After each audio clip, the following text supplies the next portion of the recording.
And Assalamu alaikum. Thank you very much for being here on Saturday morning. You know, being in a university, in a settings like a classroom, right? And today, it is about education begins before the classroom. Because, right, whenever we spoke about education, when I say educations, right, all of us might be imagining what are among the things that you would think. It will be classroom, teachers, scary examinations, what else? Tables, uniforms, right? And the most scary things is the results day, the report cards day, right? But for some children's, right, it is not about imagining that, not imagining classroom building, because for them, right, there was never a chance to even enter the building in the first place. No school buildings, no nothing for some of the children. And this is what happened to my children in childcare. So our classroom is always night sky as our ceiling. It's always the star as our light. But for us, right, education is never a charity. It is a movement of empathy and responsibility. It is a responsibility of all us adults to ensure that each and every child get the basic right, get the basic access, which is education. Because like me and you, we are here because the platform that we were given since young, which is education. Without it, we would never imagine ourselves entering that very door, right? But somehow, right, something I've come to believe, education doesn't begin in a classroom. It doesn't. It begins way before that. It begins long before a child ever gets there. How are you here? You are here because at 7 years old, your parents enroll you in a schooling system, right? But before you can enroll yourself, you will need documentations for you to be able to enroll.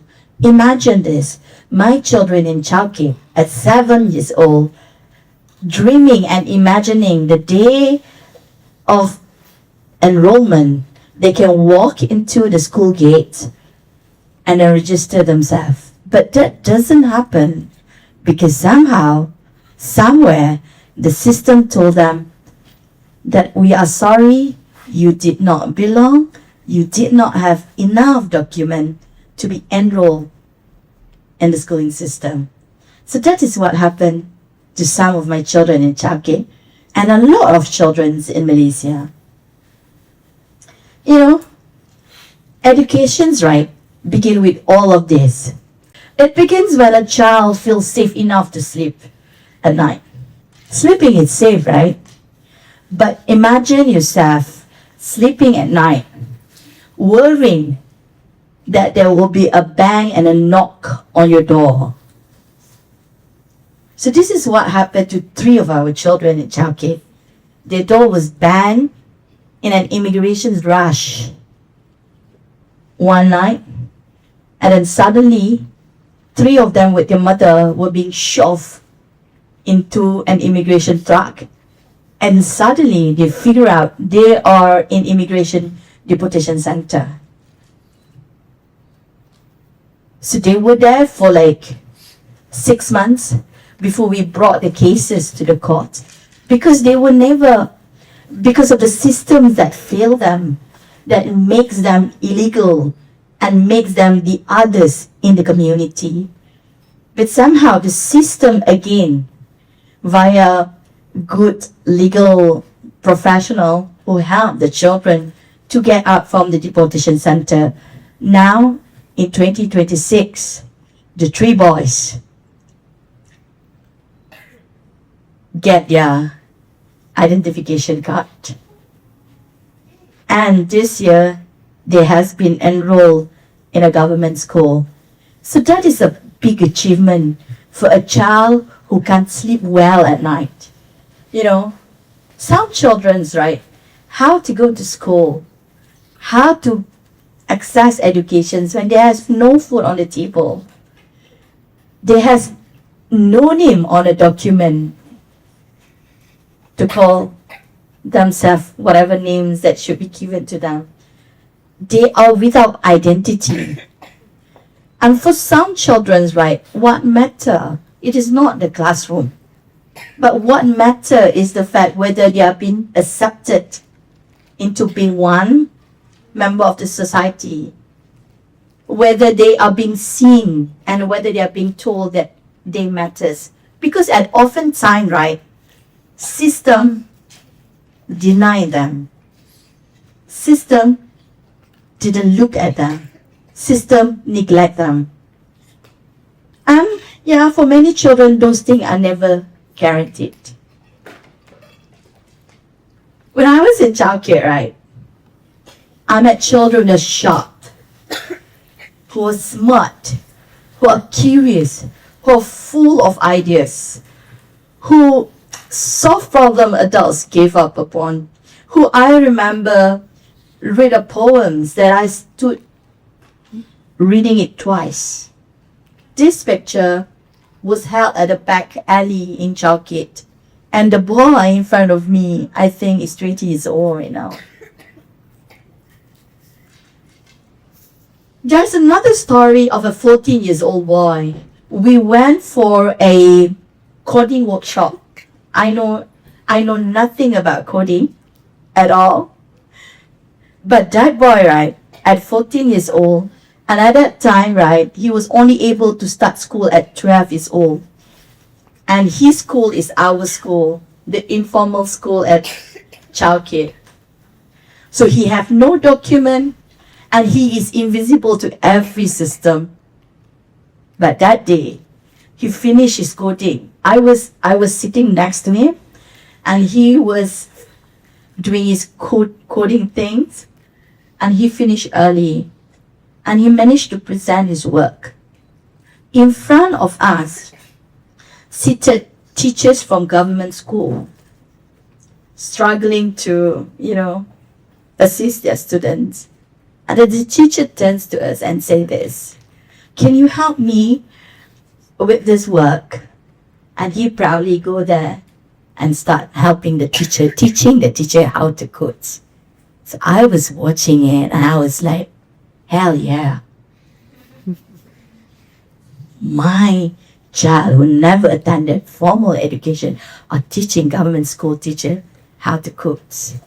That is the miracle of education. And that's how amazing my children are. But did I tell you? I think I told you, right? They are stateless. They are without document. They are being denied by the system. And unfortunately, in these few weeks, that even a petitions by the Malaysian people asking to send away, to send back all refugee and all stateless people, saying that they bring harm to the country. But we always believe in the fact that whoever the person is, right, whoever the child is, if you give them the right tools, and the tools is educations, you will be amazed by how amazing they can be, by the miracles that they can brought up, and by what they can contribute to our society. You will be amazed, just like how I am amazed with my 14-year-old boy. Because, like Brandon just now, I was amazed listening to Brandon. And I always believe that talent is universal, but access is not. I put that check Rahayu because while I was doing all this exercise of this speech, think of this and thought of this of it. Talent is universal. Everyone has talent. but whether you will have access to somehow ignite your talent, that is the very questions. And that is the things that my children are being stopped at. And usually, right, this is the questions that we ask when it comes to children attending school, going to school about education. We will ask, why are some children disengaged from school? But then we need to ask a better questions. The proper questions will be, what happened to a child when every system tells them that they don't belong? Then the talent will, shift away because there's no access. Talent, talking about talent is everywhere. In kampong girl, in city girl, in stateless community, in refugee community, talent can be found everywhere. But on whether the talent can be further ignited, that's the questions. And education is not only literacy and numeracy. It is a message sent to children that you matter here, that your voice matter, your future matter, and we are designing the education system for you. And you are seen and you are well accepted. But that is not always the case. When a child never received this message, somehow they would learn that I am invisible. I am the others and I am not wanted in the system. Put yourself right now in the situations of the child. Put yourself, say it to yourself that I am not wanted. I don't belong. I am the others and I don't deserve to go to school. Say it. Feel how hurt it is, right? Talking about classroom. This is our library. You've seen our classroom just now, right? Where the sky was our ceiling. This is our classroom when we begin in childcare. This is our library. IKEA bags full of books and also boxes of books. This is how we started. The sky was our roof and IKEA bag was our library. And to this day, it is our pride. The pride that say we open the doors for children's to educations. The pride that say, hey, we have given the children access and they are not invisible anymore. However, the things that we do, our community works. Of course, we can catch a falling child. We do. We have amazing children. At Buku Jalanan Chowkit, right? Last year was our 10 years of work. Our children are amazing. They finish high school. To this year, 8 of them set for SPM. But what's next for them? They can't apply anywhere. They can't go further because there's a ceiling that's stopping them from moving further upward. But it takes a system to stop children. We catch the child. We can do it via our community work. When university students goes to childcare especially, to do their community works. But however, it takes systems to stop children from falling in the first place. It took documentations to ensure that a child's legal existence matter. It took policy to say who counted and who is not. It took access to go to clinic, access to go to school, access for futures. And for that, right, from my community work, I feel that I need to further advocate for policies. And when I was in the policy and advocacy ground, I figured out that advocacy doesn't only belong to activists or politicians. It belongs to teachers who refuse to give up on child everyone has written off.